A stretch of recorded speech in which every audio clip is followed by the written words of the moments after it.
It is certainly unusual for to reach the middle of February with 4 bona fide first-team squad members approaching the end of their respective deals. Typically, by now, either renewals would have been sorted or the players would have been moved on. Instead, is staring down the barrel of something akin to a mass Bosman exodus. In each individual case, can perhaps argue its position. Naby Keita was very useful last season, and selling the only midfielder in the prime age bracket would have been a very risky summer call. Yet handing out a new deal would have been naive. Sure enough, injuries have struck again in this campaign. Roberto Firmino had looked to be on a steadily consistent decline before the start of this season, and it had presumably also been hoped that would take over more convincingly. Only in the last few months has it become clear that it may be useful to keep the Brazilian around for a little longer. And yet it would have been bold to sell him alongside in the summer, again explaining the contract brinkmanship. Team vs Everton predicted as Harvey Elliott and Nat Phillips in and Cody Gakpo out. Barcelona handed limited priority over transfer target as Jurgen Klopp makes vow. Meanwhile, for different reasons, James Milner and Alex Oxlade-Chamberlain have had very limited resale value over the past year or two. Could validly argue that it made more sense to keep them as contributors in the squad than to cash in for fairly nominal fees.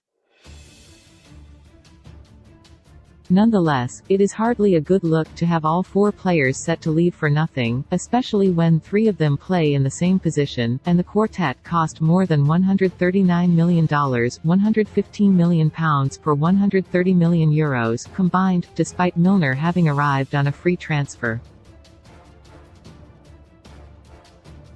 There is no escaping the fact that it looks like bad squad management must take lessons from this, and the major takeaway is that it needs to start looking at the players whose contracts run out in 2025 as soon as this summer. If the club wants to sort extensions, it should begin that process. If it wants to cash in for a meaningful fee, it essentially has to be in the next transfer window. 2 of the decisions are probably fairly straightforward. Jordan Henderson's deal runs out in 2025, it's hard to imagine selling him, but nor would he fetch a massive sum, so will probably allow him to be the next in a series of free departures.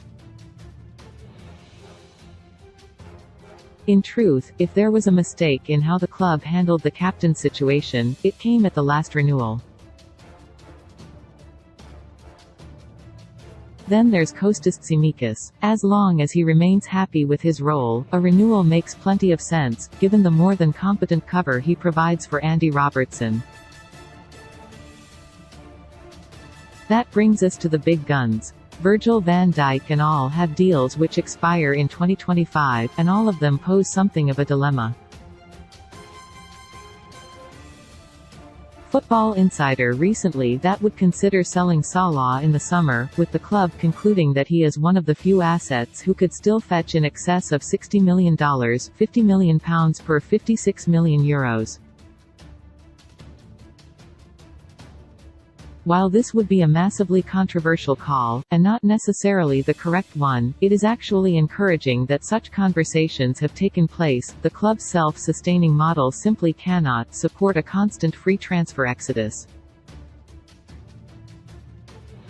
A renewal for Van Dijk could be tricky too. Could justify maintaining or even increasing his salary, when his existing deal will already take him to the brink of his 34th birthday? But at the same time, does really want to risk losing another massive investment for nothing? It's certainly a headache.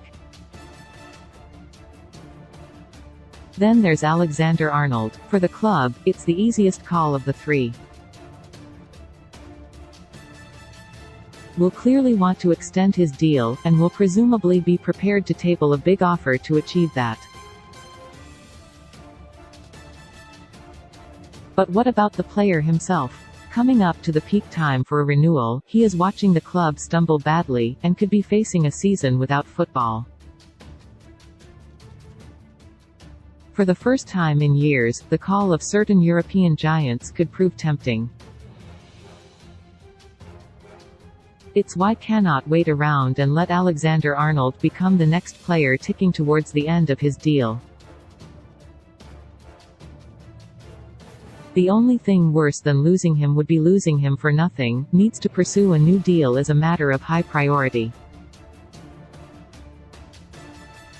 In the worst-case scenario, where it becomes clear he does not want to put pen to paper, some tricky transfer conversations would need to be held as early as the summer. Obviously, nobody wants it to come to that. There would be uproar if Alexander-Arnold was sold. But unless S model drastically changes, most likely under a different owner, then this emerging bossman trend needs to be nipped in the bud, and that means proactive contract decisions on the class of 2025.